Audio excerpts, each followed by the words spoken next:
아이고, 이게 아닌데.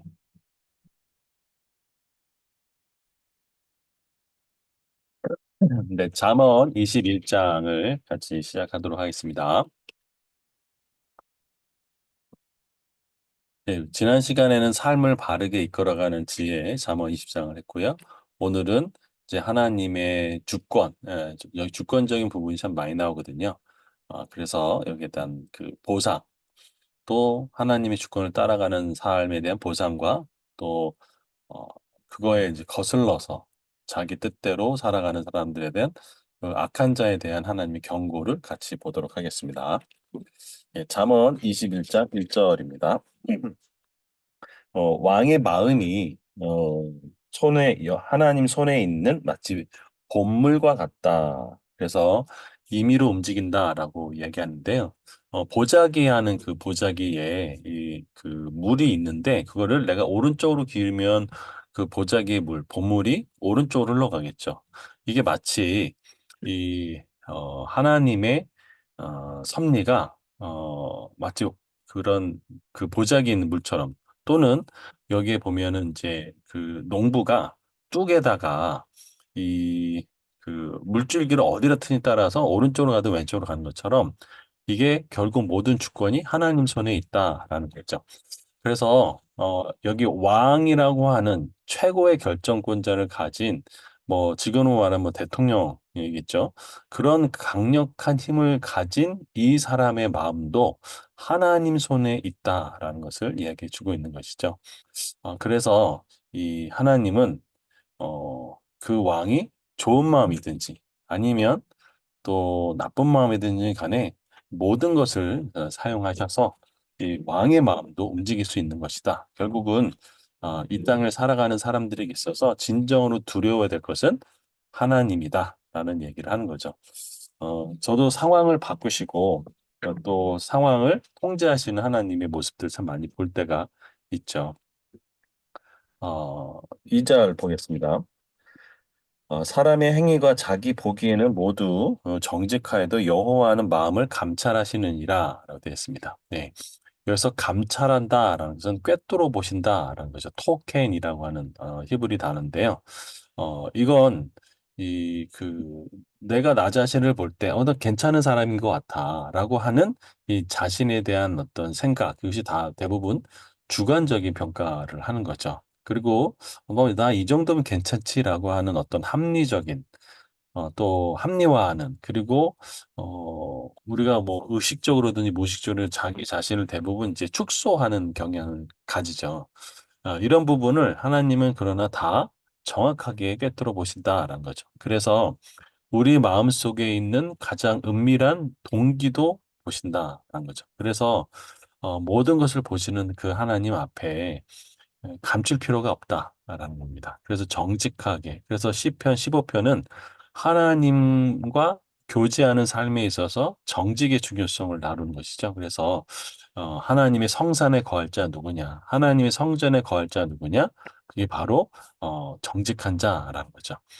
여기서 이 꿰뚫어 보신다라는 것은요, 이 이제 저울질하다라는 의미가 있거든요. 전 이 구절을 보면서 이 다니엘서 5장 25절에 나오는 이 바벨론의 마지막 왕이 이제 어, 그 이제 식사 자리를 하고 있는데 그때 이 바벨론은 정말 철옹성 같은 곳이었죠. 절대로 무너지지 않는 곳. 이중 성벽에다가 해자도 있지. 이 성벽의 두께는 어마어마하지. 그럴 때 그때 이들은 이제 자기네 요새는 절대 난공불락이고 했는데 그때 쓰여졌던 이 하나님의 손이 갑자기 나타나서 막 벽에다 그었던 거죠. 사람들은 얼마나 놀라겠습니까? 그때 썼던 말이 메네 데겔 우바르신이라고 하는 이것을 다니엘이 해석하죠. 재어보고 재어보더니 그리고 달아보았더니 결론이 어떻게냐 나누어진다라는 뜻이거든요. 결국 하나님이 이 왕의 마음을 달아보았더니 또 세어보았더니 함량이 미달이다라고 해서 결국 나라가 나눠지게 되죠. 그때가 이제 고레스, 그러니까 그 고레스가 나타나면서 이 바벨론을 무너뜨리게 되죠. 결국 하나님은 우리 인간의 마음을 아실 뿐만 아니라 달아보시기도 한다라는 그 하나님의 모습. 그래서 때로는 우리가 신앙생활을 할 때 하나님이 어떤 분인가라는 것들을 안다면 또 기억한다면 함부로 행동할 수 없는 부분도 있겠죠. 그 다음에 3절입니다. 공의와 정의를 행하는 것은 제사를 드리는 것보다 여호와께서 기쁘게 여기시느니라 했습니다. 어, 정의와 공의를 행하는 삶. 이것은 본질적으로 우리가 어떤 종교적인 오늘 이제 주일날 예배 이제 다들 드리고 오셨겠죠. 그래서 어떤 그런 종교적인 예배보다 제사보다 본질적으로 이 이웃을 사랑하고 또 정의를 실현하는 것. 다시 말하면 삶과 예배가 분리되지 않는 상태가 바로 하나님이 기뻐 받으시는 예배다라는 거죠. 그래서 이 우리의 삶의 이 윤리적인 부분도 굉장히 중요하다는 거죠. 나는 하나님과 관계만 잘하면 돼라고 하는데 이웃의 관계가 안 하는가? 일반적인 사람들 사이에서 통용되는 어떤 그런 당연한 어떤 법이라든가 이런 것들 지키지 않는 모습은 잘못됐다라는 거죠. 그래서 이거에 대표적으로 실패했던 사람이 사울 왕이었죠. 이 솔로몬은요, 이 성전을 지을 때도 하나님께 그 모든 예배를 잘 드리면서 성전을 지었죠. 안식일 때는 쉬었고요. 또 느헤미야도 성벽을 지을 때 안식일 때 쉬었던 것들을 알 수 있습니다. 왜냐하면 우리 삶에 이 삶과 예배가 분리되지 않는 그 삶이 결코 예배와 분리되지 않는다는 것을 여기서는 말씀하고 있는 거죠. 자, 그 다음에 4절입니다.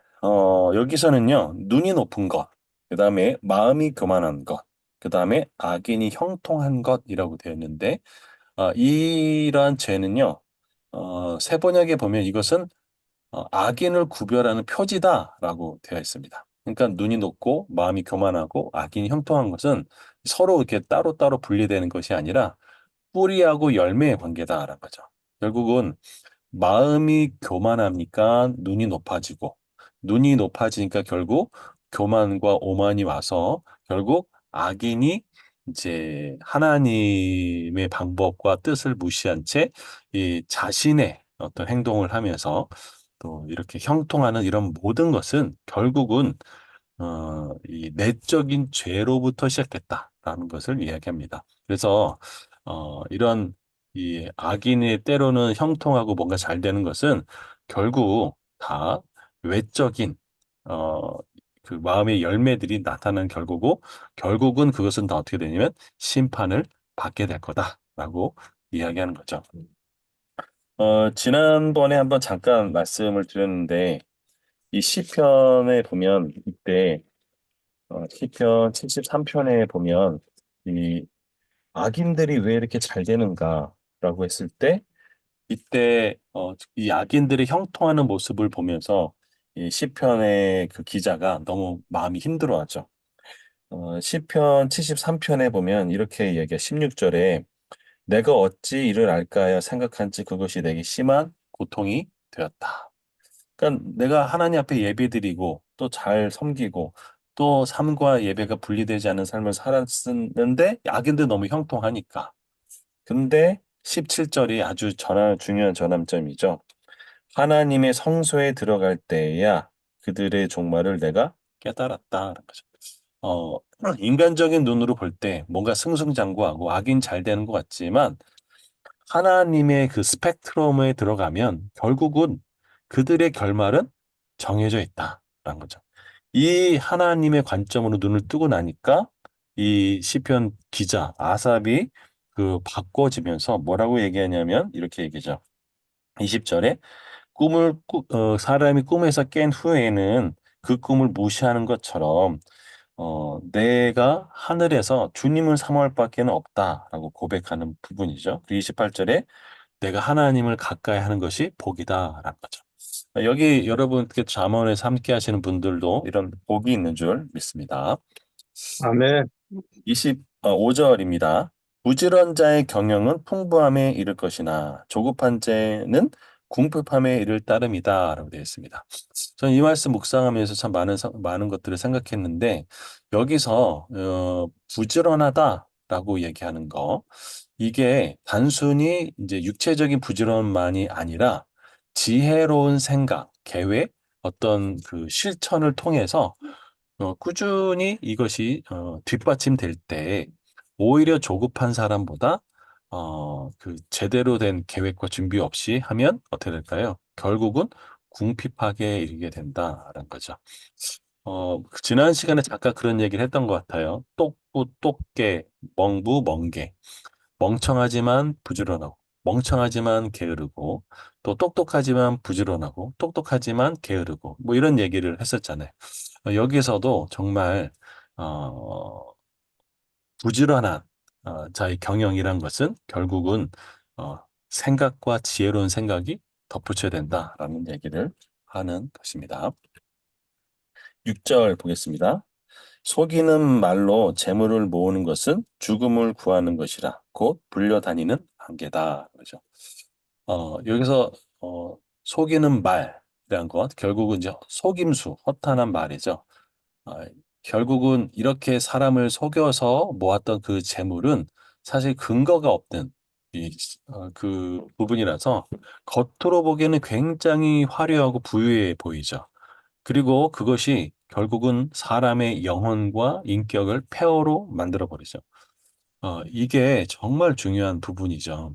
그래서 우리가 성경적 재정관을 갖는 것도 굉장히 중요한데, 재정에 대한 어떠한 그 관점을 갖고 있느냐는 정말로 중요하다고 할 수 있습니다. 그래서 우리가 쉽게 뭐 요즘에 뭐 대박 난다. 또 어떻게 보면은 일은 적게 하고 돈은 많이 벌겠다라고 하는 어떤 그런 좀 생각들 이런 생각들은 결국 좀 우리가 고려해야 될 필요가 있는 거죠. 그래서 이러한 어떤 특별히 속이는 거, 이런 사기치시는 분들은요, 어떻게 구별할 수 있냐, 세 가지를 보면 된다고 하더라고요. 이거를 투자하면 엄청난 대박이 있을 거다. 그런데 두 번째는 뭐냐면, 이거에 대해서 리스크가 없다. 또는 아주 적다라고 말한다는 거. 그다음에 세 번째는 뭐냐면 네가 이것을 투자하지 않으면 내가 다른 사람에 넘기겠다라고 하면 100% 사기라고 합니다. 근데 희한하게 잘 속이는 사람이 희한하게 다른 사람을 속이는 사람이 또 잘 속는다고 하더라고요. 자, 이런 바로 속여서 모은 재물은 죽음으로 몰아난다. 그리고 그런 재물들은 안개처럼 사라진다라는 거죠. 그래서 이 성실하게 어, 그 부지런하게 모은 거. 그래서 5절에 부지런한 자의 경영은 풍부함에 이를 것이다 라는 말과 연동돼서 생각해 볼 수 있죠. 다음 7절은 악인의 강포는 자기를 소멸하나니 이는 정의를 행하기 싫어함이라. 여기서 이제 악인은 뭐 좀 조폭 같은 좀 말을 한다면 이렇게 어떤 폭력을 행하고 불의한 방법으로 다른 사람에게 피해를 주고 고통을 주는데 그 행위가 결국은 자신에게 돌아와서 자신을 모두 파괴시키는 일들이 벌어지죠. 그리고 이 악인의 기반은 결국 불의한 것에 그 삶의 기반이 놓여 있기 때문에 모든 것이 무너지게 되는 거죠. 저는 그 중국에 약 8조 원의 자산가가 있었죠. 중국에서 한 50 몇 명 정도에 되는 큰 부자였는데 그가 이제 죽기 직전에 이제 사형장에 가면서 이렇게 얘기했죠. 그는 경쟁 상대의 그 회사 사장을 8명 정도로 죽였다고 해요. 그러면서 그가 내가 너무 욕심이 과하게 버렸다. 그냥 조그만 가게를 하고 살면 될 걸, 결국은 내가 이렇게 죽는구나 하고 이제 얘기하면서 이제 사형장의 이슬로 이제 죽게 되는 장면을 보면서 자신에게 맞는 어떻게 보면 자신의 그 부를 다스릴 수 있는 역량보다 더 많은 것을 그 어떤 불의한 방법으로 폭력으로 행했을 때는 결국은 그것이 자신에게 돌아와서 자신의 삶을 망가뜨리는 일들이 벌어진다는 거죠. 결국 하나님의 관점에서 보면 어, 악인은 또 악인의 죄악은 완전히 제거되기 때문에 지혜롭게 사는 방법은 정말 부지런하게 사는 것이라 얘기할 수 있죠. 8절 봅니다. 죄를 크게 범한 자의 길은 심히 구부러지고 깨끗한 자의 길은 고드니라. 이제 여기 구부러진다라고 얘기하는 것은 단순히 이제 어떤 그 왜곡되고 또 비뚤어졌던 것뿐만 아니라 이 도덕적으로 영적인 삶의 방에 완전히 뒤틀려진 것을 얘기합니다. 어, 그래서 우리 인생의 그 삶의 결과가 이 방향이 정말 아주 중요한데, 어, 왜 이 범죄자들은 심히 구부러진 길을 갈 수밖에 없느냐? 결국은 이미 그 마음의 내면이 왜곡되어 있기 때문에 그렇다는 거죠.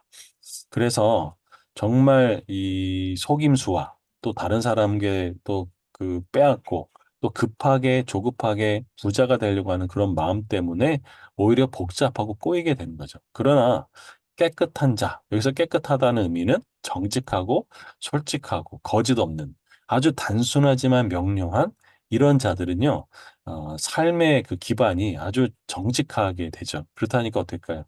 그 길이 곱게 곱게 이제 열리는 거죠. 결국 삶은 방향이고 또 어떻게 추구하느냐. 내가 불의한 것을 추구할 것인가? 그것이 때로는 달콤해 보여도 그것은 파멸에 이를 수 있는 길이다. 그죠? 이사야 26장 7절에는 의인의 길은 정직하고 그 하나님께서 의인의 길을 첩경을 평탄하게 하신다라는 거죠. 그래서 정직의 중요한 가치를 이야기하고 있습니다. 9절입니다. 다투는 여인과 함께 큰 집에서 사는 것보다 움막에서 사는 것이 낫다. 이게 이제 19절의 말씀하고도 연결되는 건데, 다투는 여인이라고 하는 것은 그냥 어떤 여인 하나만 얘기하는 것이 아니라, 그 지속적인, 끊임없는 그런 가정 불화가 이제 아무리 넓은 집에 살더라 하더라도, 그냥 오히려 단촐하지만, 조촐하지만, 거기 사는 게 훨씬 더 낫다. 19절에서는 광야에 사는 것이 훨씬 낫다라고 되어 있거든요. 결국은 진정한 평화는 우리가 흔히 말하는 가화만사성처럼 그 좋은 가정의 환경, 평화의 환경이 굉장히 중요하다라는 거죠. 그래서 무엇보다도 이 가정을 잘 돌보는 것이 필요하죠. 그래서 마태복음 5장 9절에는 화평케 하는 자는 복이 있느니 그들이 하나님의 아들이라 일컬음 받겠다 말씀했죠. 10절에는요, 악인의 마음에 대해서 얘기합니다. 악인의 마음은 남의 재앙을 원하나니 그 이웃도 그 앞에서 은혜를 잊지 못한다. 그죠? 참 이게 다른 사람을 시기하고 질투하는 것을 좀 넘어서 이제는 이 악한 것을 다른 사람에게 바라는 그 악인의 본질적인 성품이죠. 결국 뭐냐면 이거는 그 악 자체에 물들어 있는 그 악인의 마음을 그대로 보여주죠. 예를 들면 그 어떤 주변에 있는 이웃이 좀 어렵다고 하면 좀 도와줄 수도 있잖아요. 그런데 그렇지 않고 오히려 그 고통당한 이웃을 보면서 즐거워하는 그런 모습들이 그 악인의 마음이고 결국 강팍한 마음이라고 할 수 있죠. 그래서 이 악인은 이웃에 대해서 오히려 무관심하기 때문에 주변에 진정한 사랑과 자비를 느낄 수 없습니다. 그래서 이것은 악인의 존재 자체가 얼마나 해로운가를 알 수 있죠. 그래서 잠언 12장 10절에는 악인은 잔인함에는 자비가 없다라고 이야기합니다. 자, 11절입니다. 거만한 자가 벌을 받으면 어리석은 자도 지혜를 얻겠고 지혜로운 자가 교훈을 받으면 지식을 더한다. 그죠? 어, 여기서 이제 거만한 자가 벌을 받는다라는 것은 이제 뭐 어리석게 행동하고 또 그 뭔가 좀 잘못되게 했으니까 뭐 이 땅에 살다 보니까 저렇게 해서는 저렇게 벌을 받는구나.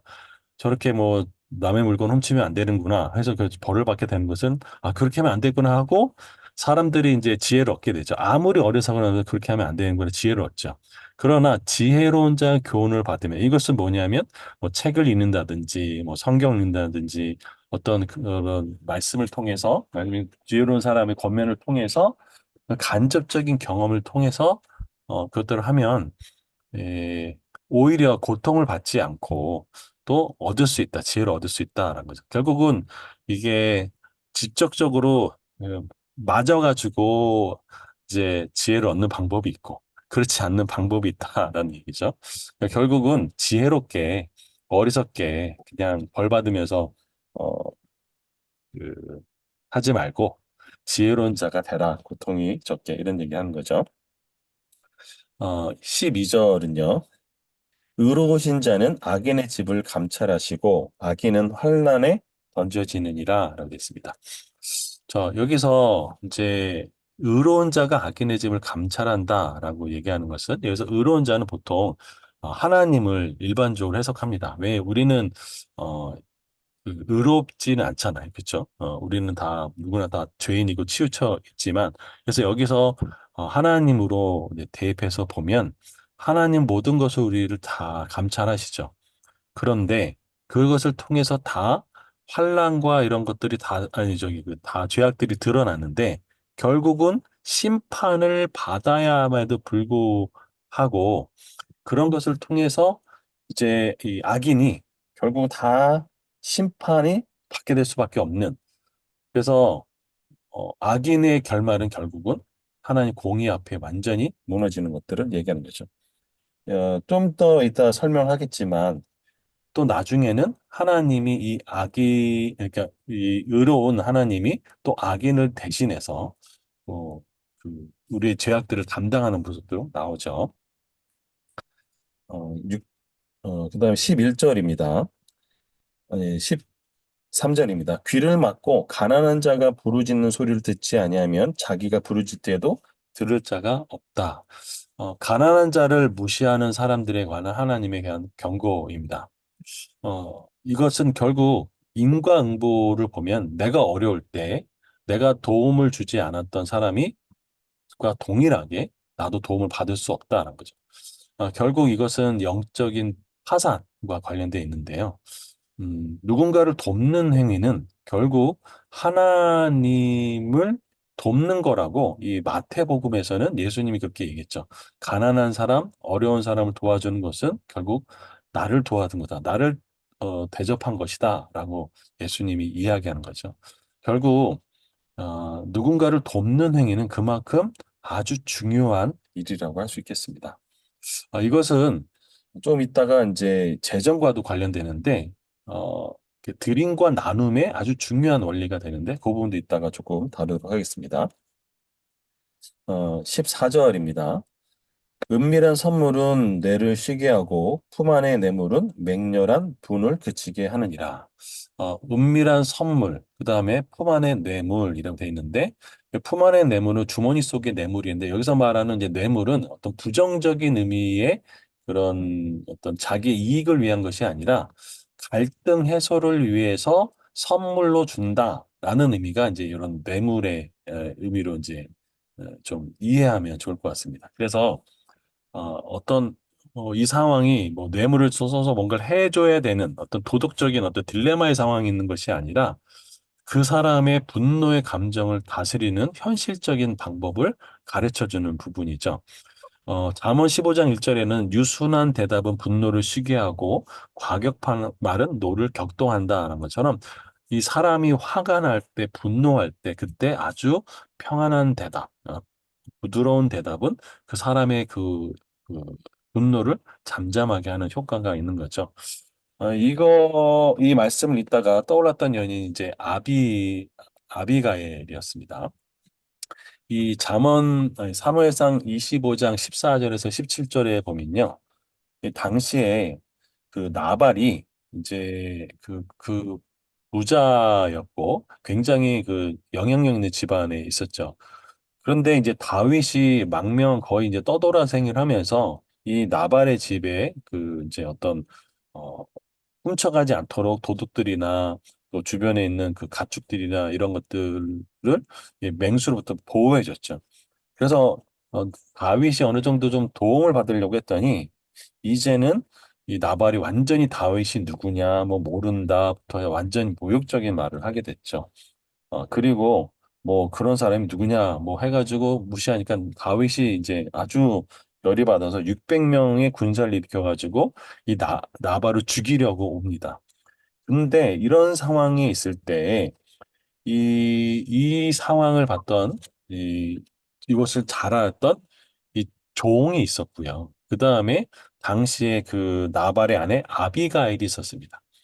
종은 이때 어떻게 얘기를 하면, 나발에게 가서 다윗의 군대가 쳐들어옵니다라고 얘기하지 않고 이 문제를, 야, 이거는 나발에게 가서 얘기해야 될 문제가 아니다. 이것을 풀 사람은 그의 지혜로운 아내 이 아비가일에게 얘기했다 해가지고 이 아비가일에게 이 종이 이 문제를 보고합니다. 그러고 보고하고 나니까 이 아비가일은 집안이 완전히 몰락할 수 있는 상황이잖아요. 그때 아비가일이 아주 문제 해결을 뛰어나게 하는데 사무엘상 25장 18절을 보면 이렇게 합니다. 먼저 다윗이 왜 공격했는가? 왜 지금 이렇게 화가 나서 오는가라고 하면 일단 군사들을 이끌기 위해서는 먹을 게 필요하잖아요. 식량이 필요하잖아요. 그래서 다윗의 필요를 파악합니다. 그래서 떡 200덩이, 포도주 2가죽, 양 5마리, 붉은 곡식, 그다음에 건포도, 무화과 뭉치 등을 막 싸서 먼저 보냅니다.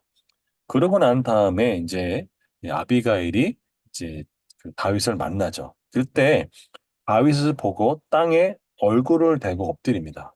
굉장히 겸손하죠. 말을 유순하게 하는 것과 동시에 태도도 유순한 모습을 보게 되죠.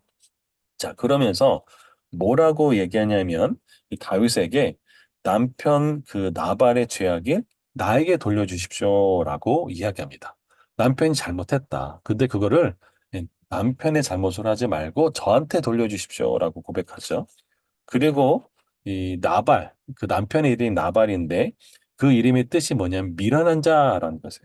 정말로 남편은 그 이름처럼 미련한 자입니다라고 이야기합니다. 그러니까 다윗의 분노를 아주 수그러뜨리는 효과를 내죠.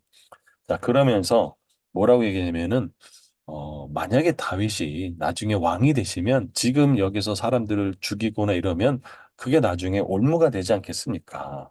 그거 하지 않는 것이 좋지 않겠습니까? 라고 이제 마음에 걸리는 일이 없도록 하십시오라고 합니다. 여기서 그 아비가일이 가져갔던 떡 200동이 포도주 뭐 이런 것들이 다 어떻게 보면 주머니 안에 있는 뇌물이죠. 다시 말하면 그 상대방의 마음을 부드럽게 할 수 있는 것이죠. 이 잠언 12장 21장 14절에 은밀한 선물은 노를 쉬게 하고 품 안의 뇌물은 맹렬한 노를 그치게 하느니라라는 이런 지혜를 발휘했던 여인이 바로 이 아비가일이었다라는 얘기입니다. 자, 그래서 상대방의 필요를 살피는 것, 그리고 문제 해결에 있어서 정말 겸손한 태도, 또 상대방의 분노를 수그러뜨리는 협상에 아주 노련한 이 아비가일의 모습. 결국은 이 아비가일이 나중에 이 나발이 죽고 나서 다윗의 아내가 되죠. 그래서 지혜로운 여인 중에 하나가 성경에서 나오는 지혜로운 여인 중에 하나가 바로 아비가일. 자, 15절입니다. 정의를 행하는 것이 의인에게는 즐거움이요 죄인에게는 패망이다. 그죠? 정의를 행하는 것은 왜 의인에게 즐거움이 될까? 그죠? 이건 그 의인의 삶과 또 죄인의 삶에 결국 이 궁극적인 그 자신의 삶에 대한 결과가 어떻게 갖고 오느냐라고 보여주는 거죠. 우리가 이 땅을 살아가는 데 있어서는 영적인 또 육적인 뭐 혼적인 영역들이 다 있겠지만 우리가 하나님과의 올바른 관계, 올바른 어, 관계를 맺고 살아가는 의인의 삶에 있어서는요, 하나님의 심판이 하나님의 어떤 정의를 행하는 것이 기쁨인 거죠. 왜? 내가 하나님 뜻대로 살았으니까 또 하나님의 말씀대로 살았는데 정말 악인이 무너지는 것들 볼 때 얼마나 감사합니까? 그렇죠? 그러나 정의를 행하지 않는 이 죄인의 입장에서는 하나님이 정의를 행하실 때는 그것은 완전히 돌이킬 수 없는 패망인 거죠. 영적인 파산인 거죠. 이것이 어, 바로 악인의 삶과 의인의 삶. 아까도 말씀했던 것처럼 이 악인의 날과 의인의 날이 이렇게 다르다. 그래서 정직한 삶이 그만큼 중요한 것을 알 수 있습니다. 16절입니다. 명철의 길을 떠난 사람은 사망의 회중에 거한다. 그죠? 명철의 길, 또 슬기로운 자의 길 모두가 다 하나님과 관계 속에서 있는 길이죠. 반면 하나님과 관계에서 떠난 사람, 다시 말하면 하나님을 버리고 또 내 인생을 내 맘대로 살겠다고 하는 어떤 그런 어, 어리석은 선택을 하면서 모든 하나님과 관계가 단절된 상태, 이미 죽은 상태, 끊어진 상태이죠. 유대인들은 죽음을 육체적 죽음이라고 생각하지 않고요. 모든 관계가 끊어진 상태를 죽음이라고 얘기합니다. 사실 맞는 얘기죠. 모든 사람이 관계가 다 끊어진 상태는 사실은 영적인 뭐 상황에서도 다 죽는 거랑 똑같죠. 그래서 하나님과 관계 끊어지고 사람과 관계 끊어진다면 바로 이게 거의 죽은 사람과 똑같다라고 보는 것이 바로 유대인들의 사고 방식이죠. 그래서 우리가 아무리 사회적으로 성공하고 많이 해도 하나님과 관계가 끊어진 삶은 결국은 죽은 사람과 동일하다라는 거죠. 그래서 슬기로운 길에서 벗어난 자, 결국은 그들의 마지막은 어, 영적인 단절의 삶을 살게 된다라는 거죠. 17절. 연락을 좋아하는 자는 가난하게 되고 술과 기름을 좋아하는 자는 부하게 된다. 여기서도 이제 그 술과 기름이라고 하는 것은 어떻게 보면은 이제 향락, 사치를 얘기하죠. 그래서 향락을 추구하는 삶은 결국 지출을 통제하지 못하게 되죠. 그러니까 결국은 이 사치에는 그 어떤 리미트가 없죠. 내가 얼마든지 사치할 수가 있잖아요. 그런 리미트가 없는 이 사치, 그리고 그것은 끝이 없죠. 결국은 아무리 돈이 많아도, 아무리 수입이 많아도 사치를 하게 되면 결국 경제적인 파탄의 결과밖에 되지 않는다는 거죠. 그래서 지혜로운 청지기의 재정 관리 시작은 지출 관리에서부터 시작하죠. 그래서 지출을 관리하는 삶이 결국 그런 라이프 스타일이 소비하는 태도를 점검하는 것이 아주 중요한 그 성경적 재정의 어, 중요한 부분이죠. 그래서 많이들 뭐 엔잡을 떼어가지고 뭐 돈을 많이 벌겠다 흔히 생각하는데 정말 부자들, 정말 성경적 재정을 다루는 사람들은 먼저 지출을 줄여라, 냉장고를 털어라 라고 이야기하는 것이죠. 그리고 이 연락을 좋아하는, 향락을 추구하는 삶, 사치를 추구하는 삶은 결국 다시 말하면 소비와 지출을 크게 하는 삶은 결국은 그 부자가 될 수 없다라고 이야기하는 것이죠. 18절 보겠습니다. 악인은 의인의 속전이 되고 사악한 자는 정직한 자의 대신이 되느니라. 이 구절이 아까 이제 얘기했던 그 의인, 하나님의 의로운 하나님이 그 이제 악인을 대신하는 부분을 얘기하는 거죠. 속전이라고 하는 것은 배상하다, 속죄하다, 몸값을 치르다, 대가를 지불하다 하는 의미인데 바로 예수 그리스도의 이 예표적인 말씀이 잠언 12장, 21장 18절의 말씀입니다. 이렇게 한번 쳐놓으시면 좋죠. 예수님 딱에 JS 쳐놓으면 좋죠. 결국은 악인의 죄악을 누가 담당하냐? 의인이 대신 담당해 주는 거죠. 의인이 속전이 된다. 대가를 지불한다라는 거죠. 결국 어, 악인을 구원할 수 있는 것은 바로 의인의 속전이다. 그래서 예수님은 죄가 없으셔야 됐거든요. 그래서 예수님이 왜 필요한가? 예수님이 구속이 우리에게 어떤 의미가 있는 것을 보여주는 거죠. 그래서 죄인은 의인이 대가를 치름으로 말미암아 구원을 받게 되는 거죠. 결국 바로 예수 그리스도가 우리를 대신해서 죽으신 그 말씀을 여기서 볼 수 있는 거죠. 19절 보겠습니다. 다투며 성내는 여인과 함께 사는 것보다 광야에 사는 것이 낫다. 광야는 히브리어로 이제 미드바르라고 하는데요. 고대 이스라엘 그 백성들에게서 가장 힘든 환경이 미드바르였거든요. 광야였거든요. 여기서도 이 다투며 성내는 아내, 그래서 이 아내는 어떤 성적으로 여성을 의미하는 것보다는 파괴적이고 지속적으로 계속 불화가 있는 어떤 그런 이 가정의 환경은 마치 광야같이 가장 힘든 상황이다라고 얘기하는 거죠. 근데 그 광야보다 더 힘들다라고 얘기하는 거죠. 그래서 결국은 가정을 내가 천국으로 만들 거냐, 광야로 만들 거냐, 여기서 결국은 가족 구성원이 서로 화목하려고 노력하는 것이 필요하다. 그런 얘기죠. 20절. 지혜 있는 자의 집에는 귀한 보배와 기름이 있으나 미련한 자는 이것을 다 삼켜버린다. 여기서 귀한 보배와 기름은요, 당시에 이제 재산하면 뭐 보배, 재산하면 뭐 그다음에 기름은 생활에 필요한 뭐 아주 그 필요한 물품을 얘기하죠. 그래서 지혜로운 사람은 이런 재산과 기름을 이제 저축하는 거죠. 하지만 미련한 자는 그것을 다 써버리죠. 무분별하게 소비하는 거죠. 결국 아까 말했던 것처럼 이 향락을 좋아하는 자, 소비를 좋아하는 자는 결국 허랑방탕하게 다 탕진하게 된다는 거죠. 결국 미래를 위해서 저축하는 게 굉장히 중요하죠. 제가 오늘 어떤 영상을 봤는데요. 우리 지금 한국의 2024년도에 이 그 시중의 풀림들이 5,500조 정도 된대요. 근데 10년 전에는요, 거기에 딱 절반 정도, 2천 얼마 정도 그, 그 돈이 풀렸다고 하더라고요. 근데 앞으로 10년 후 되면, 34년도 되면 일경이 된다고 합니다. 그러니까 이 얘기는 무슨 소리냐면 돈이 그만큼 풀렸기 때문에 인플레이션이 발생할 수밖에 없고 그러면 내 재산이 투자처럼 다시 말해 증식하는 속도처럼 그 인플레이션 속도처럼 그렇게 돼야 부가 깎이지 않는다. 결국은 지혜 있는 자는 이런 저축과 투자를 잘 해야 될 필요가 있다라는 것이죠. 21장 그다음에 21절입니다.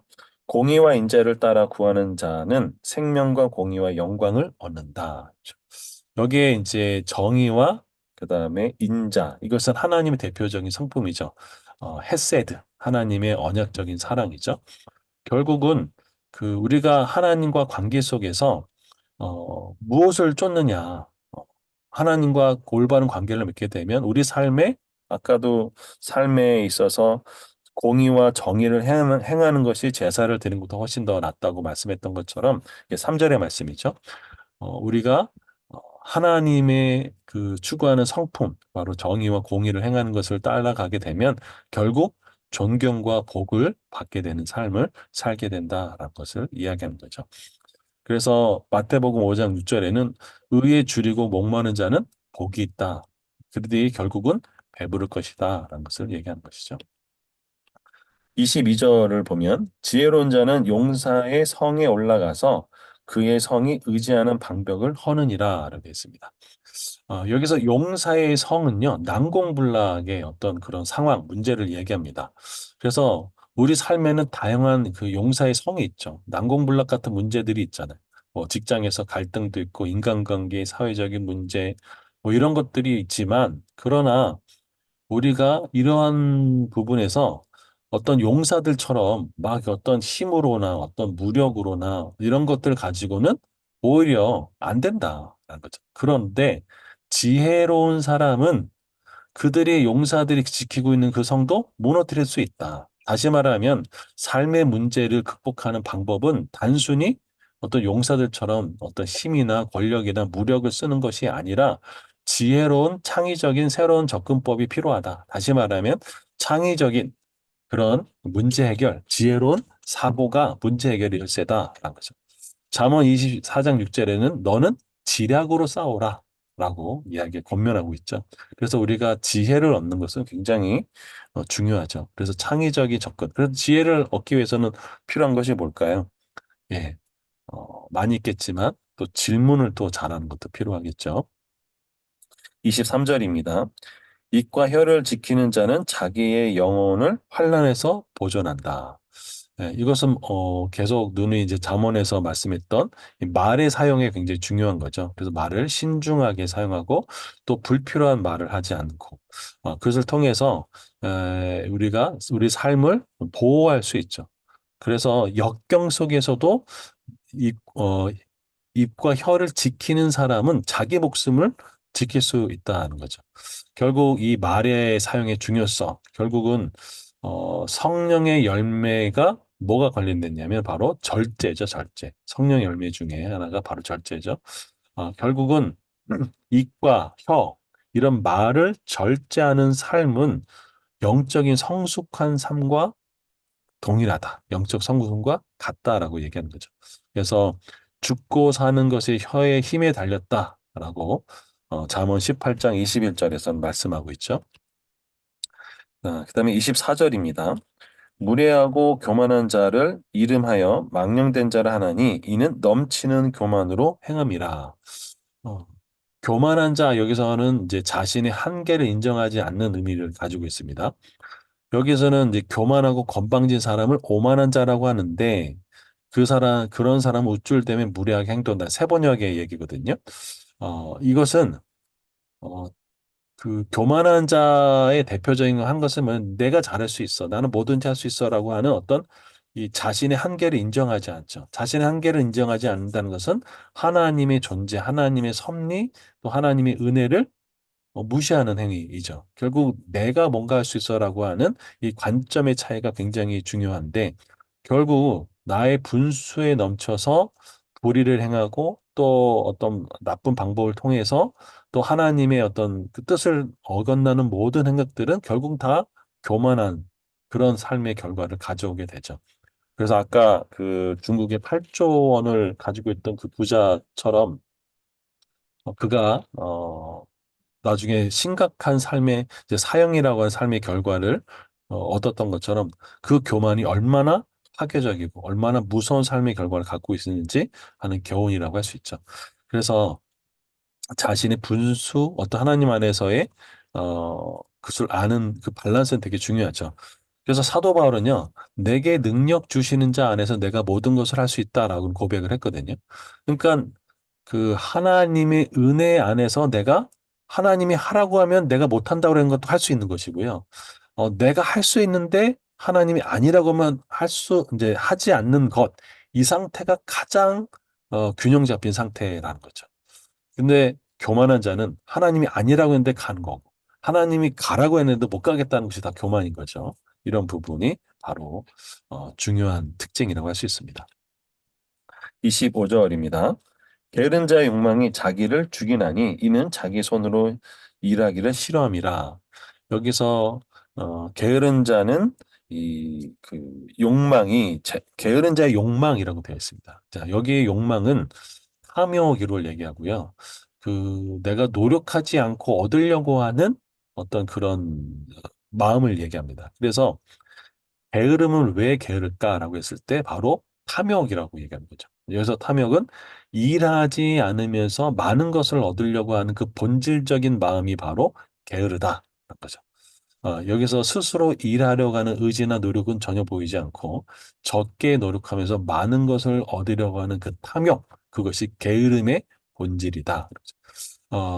여기서 이 게으른 자는요, 노동은 어떻게 보면 죄악이고 노동은 뭐 아주 귀찮고 저주다라고 생각하는 경향이 있을 수 있죠.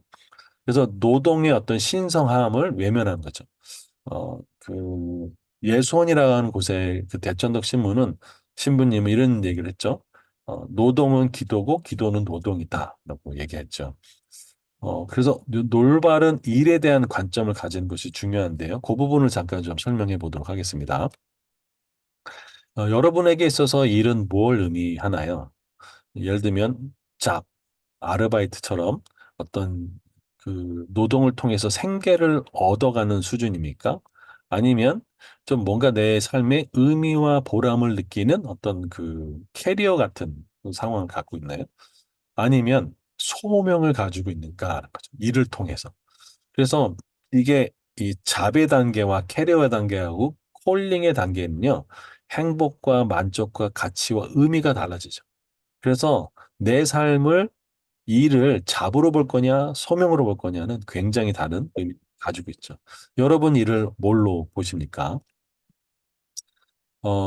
성경에서는요, 이 일을 뭐라고 얘기했냐면 아주 중요한 관점인데 창세기 2장 15절에는 여호와께서 하나님을 그 사람을 또 에덴 동산을 두어서 경작하게 하고 지키게 하라고 하셨어요. 자, 여기 아주 중요한 부분은요. 창세기 3장에 가면 아담이 범죄를 하잖아. 선악을 알게 하는 나무를 열매를 먹잖아요. 그 열매를 먹기 전, 범죄하기 전에 이미 하나님은 경작하게 하셨다는 얘기죠. 그 얘기는 뭐냐면 일은 죄악의 결과가 아니고 저주의 결과가 아니라는 거죠. 하나님도 일하셨다는 거죠. 6일 일하시고 하루 쉬셨다는 거죠. 그만큼 일은 신성하고 축복된 것이다. 라는 것을 이야기하시고 예수님은 요한복음 5장 17절에 아버지께서도 일하시니까 나도 일한다라고 얘기했죠. 결국은 그 일이라고 하는 것, 사명이라고 하는 것, 소명이라고 하는 것은 그 청지기에게 주신 하나님의 선물이라는 거죠. 이게 바로 성경적 관점에서의 이 일입니다. 그런데 우리가 일반적으로 이 일이라고 하는 것은 이제 잘못 해석하게 되면 고통, 그러니까 그 타락한 이후의 일이 막 죄로 인한 고통이고 또 뭐 자연재해고 육체적인 사명이라고 이렇게 생각하는 관점에서가 아니라는 거죠. 이게 청지기적 관점에서 성경적 관점에서 그것은 아니다라는 거죠. 자, 그래서 우리가 예수 그리스도를 믿고 난 다음에 우리의 삶에 있어서 일은 뭐냐면 예수님은 요한복음 4장 30절에 나의 양식은 나를 보내신 이의 뜻을 행하며 그의 일을 온전히 이루는 이것이라. 이것을 우리에게 대입하면 나의 양식은 나의 일은 나를 보내신 이의 뜻을 행하는 거고 그것을 내 삶을 통해서 펼쳐가는 거죠. 다시 말하면 하나님의 콜링이라는 거죠. 하나님의 부르심으로 하는 거죠. 이게 바로 구원 사역이라는 거죠. 구원 사역 이후에 일, 사명, 소명의 이야기입니다. 일에는요, 하나님의 역할이 있고 우리의 역할이 있어요. 하나님은 어떤 역할을 하시냐? 우리에게 그 일을, 그 사명을, 그 소명을 감당할 수 있는 지혜를 주시고요. 기술을 주십니다. 또 그와 더불어 그 일을 감당함을 통해서 성공도 주세요. 동시에 그 일을 통한 실패와 좌절, 승진과 또 성공, 이 모든 것들을 다 주관하시는 분이 누구냐면 하나님이라는 거죠. 이래서 아주 일에 대해 중요한 관점이죠. 그래서 일은 그러면 일에 있어서 우리의 역할은 뭐냐? 아주 중요한 부분이 골로새서 23장 24절이죠. 모든 것을 주께 하듯 하라. 그리고 전도서 9장 10절에 내 손의 일을 얻는 대로 힘을 다해야 하라. 최선을 다해서 열심히 하는 거죠. 그리고 중요한 부분이 일만 하면 일 중독이 되죠. 그래서 뭐랄까요? 엿새 동안 일하고 일곱째 날 쉬는 것. 다시 말하면 일과 쉼의 밸런스를 얻는 거고 그 다음에 너는 먼저 그의 나라와 그 일을 구하라. 다시 말하면 하나님 나라가 먼저라는 거죠. 다시 말하면 하나님과의 관계가 먼저라는 거죠. 그것이 아주 중요한 부분이야. 그래서 너희는 먼저 그의 나라와 그 일을 구하는 삶을 살아라라는 얘기야. 그렇죠? 또한 그 다음에 중요한 것은 맡은 자에게 구할 것은 충성이다라고 되어 있습니다. 그래서 우리가 어떠한 태도를 가질 것이냐. 또 내가 그 어떤 사용자로서 또 내가 종업원으로서 나는 어떻게 될 거냐. 그래서 섬기는 자가 되라. 의와 공평을 행하고 책임을 부여하고 또 종업원으로서 내가 그 고용을 된 사람으로서 정직하고 성실하게 하고 죽게 하듯 아주 순종하게 하고 동료를 존중하는 이 삶의 태도가 필요하다라는 거죠. 그래서 이 일을 통해서 내가 누구인지를 알죠. 바로 우리는 하나님의 동업자고 하나님의 대사다. 그래서 우리는 하나님과 더불어서 사역하는 대사의 직분을 사역하고 있다는 거죠. 그러면 맞으면 중요한 부분인데 일은 그 일을 하는 원천이 누구 있는 것이냐? 내 힘대로 할 거냐? 아니면 은혜로 할 거냐? 여러분 어떻게 하시면 좋겠습니까? 내 힘으로 아니면 하나님의 은혜로. 이게 지혜로운 자의 차원이 다른 이야기겠죠? 자, 26절 보도록 하겠습니다. 어떤 자는 종일토록 탐하기만 하나 의인은 아끼지 아니하고 베푼다. 그러죠. 여기는 베푸는 삶, 나눠주는 삶에 대한 아주 중요한 그 의미가 담고 있죠. 우리가 인색한 사람들은 베풀고 나눠주는 삶이 어떤 큰 부와 어떤 선순환적인 그런 요소가 있는지 전혀 모르죠. 풍요로운 삶이 이 아끼는 거에 있지 않고 나눠주고 베푸는 것에 있다는 그 진리, 성경적 진리를 이해하지 못하니까 그렇게 된 거죠. 지혜로운 청지근은요, 이 자산을 내 거라고 생각하지 않고 하나님이 내게 주신, 난 그것을 관리하는 청지기로 살아가게 되죠. 그래서 이 오히려 내가 계속 내 것을 탐하면 결국은 이 영적인 빈곤의 상태로 가지만 오히려 나눔과 배품을 통해서 오히려 더 풍요로운 삶을 살게 되는 결과가 있습니다.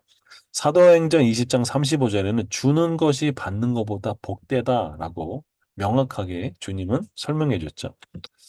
우리 흔히 한국 사람들에게 이 잘못된 속담 중에 하나는 부자는 3대를 가지 못한다라는 얘기가 있습니다. 여러분 그런데 유대인들은요 이렇게 가르쳐요. 너희가 자산을 잘 관리하면 그 자산은 계속 간다라고 가르쳐요. 이게 굉장히 다른 경제적 관점이죠. 근데 우리 한국에서 정말 부자는 3대를 가지 못할까요? 예. 부자는 3대를 갈 수도 할 있고 수 못 갈 있다. 수도 있고. 예. 대표적인 3대를 넘어온 사람들은 누가 있을까요? 예. 경주 경주 최고자. 최고자. 네, 맞습니다. 경주의 채부자입니다. 예, 여기는 400년 동안 이제 그 부자로 살았습니다.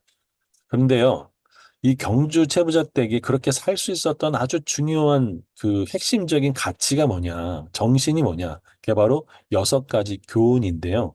그 6가지 교훈이 과거를 보되 진사 이상은 하지 말아라.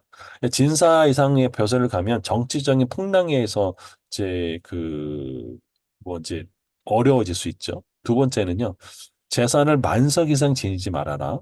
과객을 후하게 대접하라. 흉년기에는 땅을 사지 마라. 이건 다 이웃을 배려한 사항이죠. 그다음에 며느리든 시집오는 3년 동안 무명옷을 입어봐라. 아주 검소를 가르치는 거죠. 그다음에 400리 안에 굶어 죽는 사람이 없게 하라. 2번부터 6번째까지는 다 경제적인 중요한 가치를 다 담고 있는데 중요한 것이 뭐냐면 이 소장료 배분의 핵심이 있습니다. 만석 이상을 주지 마라. 자, 이때 이제 3대째 최국선이라고 하는 분에서는요. 당시 소장료가 8대 2였어요. 8은 뭐냐? 주인이 가져가고 2는 이제 그 소장농이 가져가는 거죠. 2 해봐야 얼마나 되겠습니까? 그렇죠? 그런데 이때 최국선이라는 분이 8대 2를 5대 5로 또 그 맞춥니다. 그럴 때 어떤 일이 벌어지냐면 여러분 한번 생각해서요. 내가 8대 2로 갔는데 5대 5라면은 내가 일한 만큼 더 많이 갖고 가겠죠. 그럼 어떻게 할까요? 어떻게 여기서 더 잘 할 수 있는 방법을 뭐 할까요? 생산성이 높아지는 거죠. 그런데 여러분 이 땅에 대한 정보를 누가 잘 갖고 있나요? 지주가 잘 갖고 있는 게 아니라 거기서 일하는 사람, 땅을 일구는 사람이 땅에 대해서 잘 알고 있겠죠. 그러면 내가 똑같은 땅을 팔더라도 8대 2로 주는 사람에게 가겠습니까? 5대 5로 주는 사람에게 가겠습니까? 당연히 5대 5로 주는 사람에게 가겠죠. 그러니까 여기서부터 본격적인 부가 축적이 되기 시작했어요. 그러면서 만석이 넘어가 뼈는요, 어떻게 되냐면 5대 5에서 6대 4, 7대 3으로 오히려 소장농이 더 많이 갖고 가는 거예요. 그리고 이 만석이 되면 그 이상 다 환원해 줬어요. 아주 중요한 진리는 뭐냐? 부를 움켜쥐지 않고 나누어 주면 더 큰 부를 얻는다는 사실을 이미 1600년대 최부자 댁은 성경적 재정 교육을 받지 않고도 알았던 사람이라는 거죠.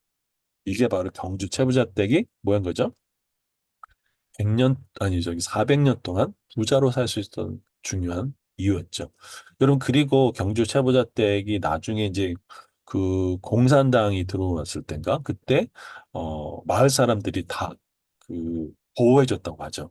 이게 아주 굉장히 유명한 얘기이죠.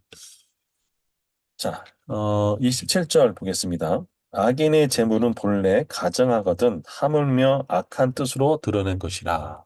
그래서 악인의 이제 재물이 돼 있죠. 결국은 이 얘기는 뭐냐면 형식적인 예배, 또 이것은 결국은 가증하다는 거죠. 우리가 형식적인 예배는 하나님이 없이 그냥 쉽게 말하면 그 종교적 행위를 하는 거랑 똑같은 거죠. 거기서 드리는 헌금이나 뭐 어떤 봉사나 이런 것들은 하나님이 받지 않는다는 거죠. 그래서 진정한 삶의 예배와 거짓의 예배를 중요한 것을 나누는 부분이 뭐냐? 결국 하나님과의 관계다. 예배의 행위는요, 하나님을 진정으로 만나고 교제하는 것이죠. 그래서 어떤 종교적 가식을 포장하기 위해서 어, 예배하는 것이 아니죠. 호세아서 6장 6절에는 이렇게 했죠. 나는 인애를 원하고 제사를 원하지 아니하며 번제보다 하나님을 아는 것을 원하노라. 저는 한 분이 참 안타깝더라고요. 교회도 돈이 있어야 신앙생활을 할 수 있다라고 했던 한 권사님의 그 고백이 참 많이 안타까워요. 왜 교회는 그래야 될까라는 생각을 해보게 되는 거죠.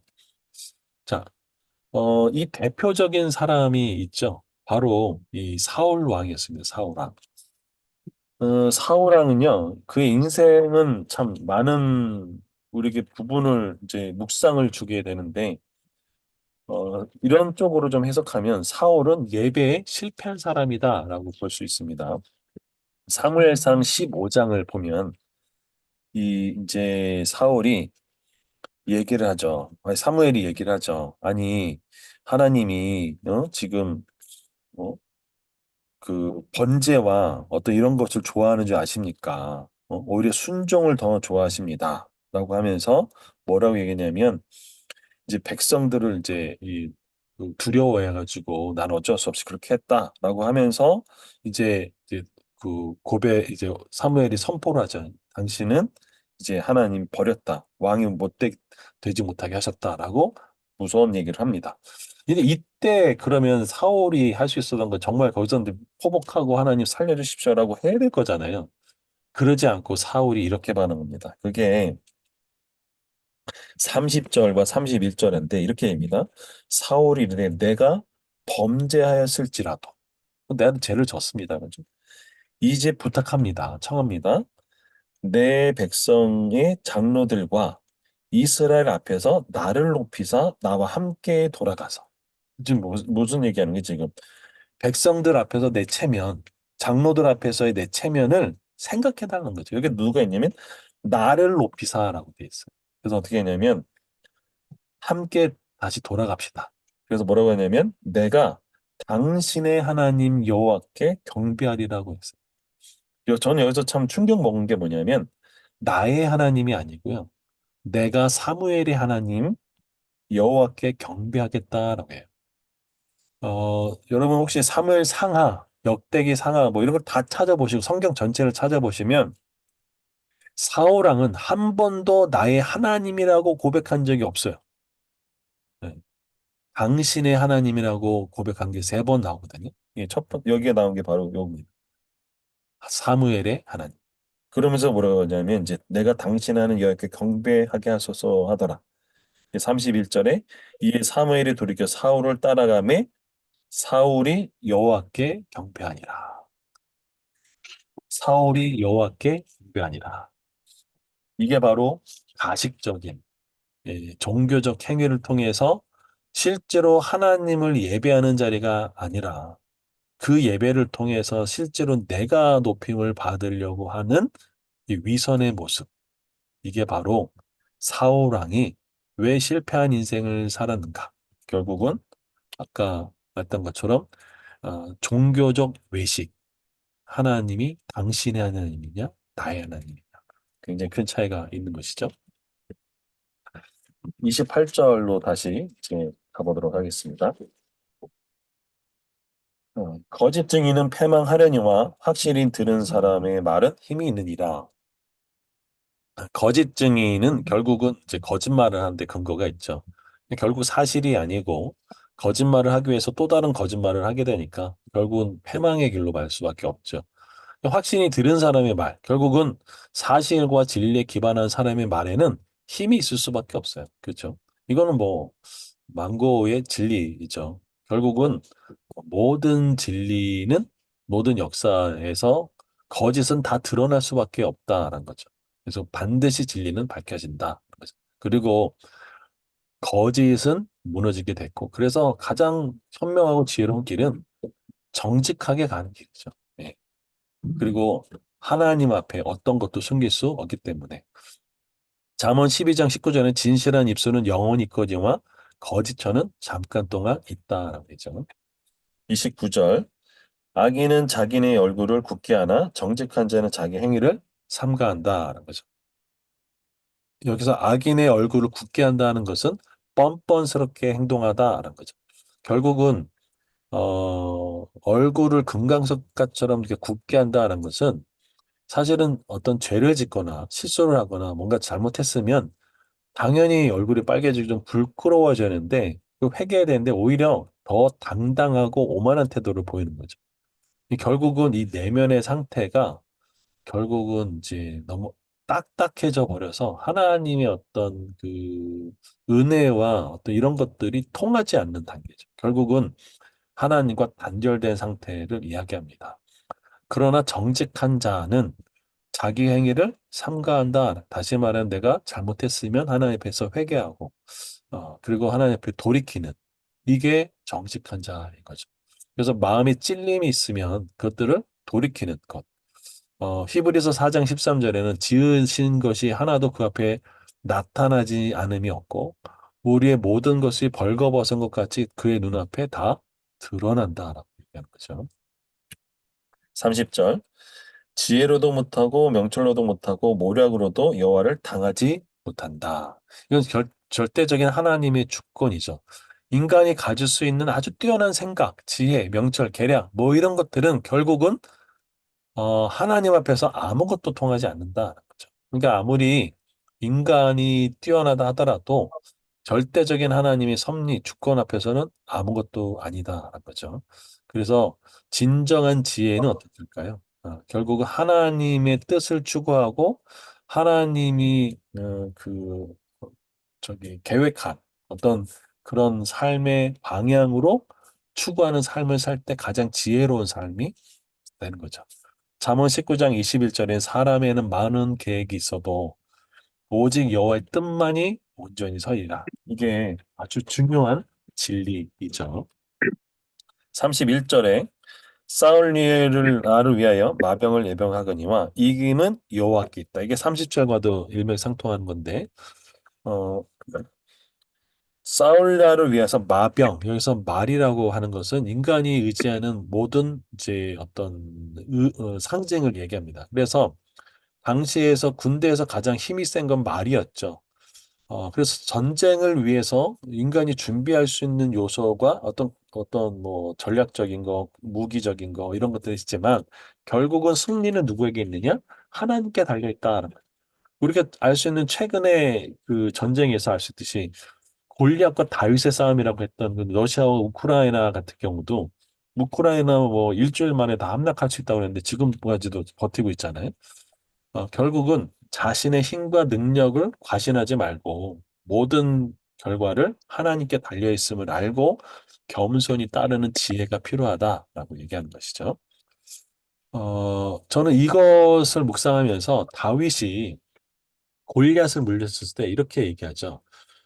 여호와의 구원이 창과 칼에 있지 않음을 네 무리에게 알려주겠다. 그리고 전쟁의 승패는 하나님께 달려 있다. 라는 것이 다윗이 골리앗 앞에 나갔을 때 했던 아주 중요한 요소죠. 우리가 이 땅을 살아갈 때 우리가 생각하고 예측하는 것을 뛰어넘어서 결론은 가봐야 하는 거죠. 이렇게 보도록 하겠습니다. 그래서 21장의 교회 다음 주에는요, 슬기로운 라이프 스타일에 대해서 같이 살펴보도록 하겠습니다.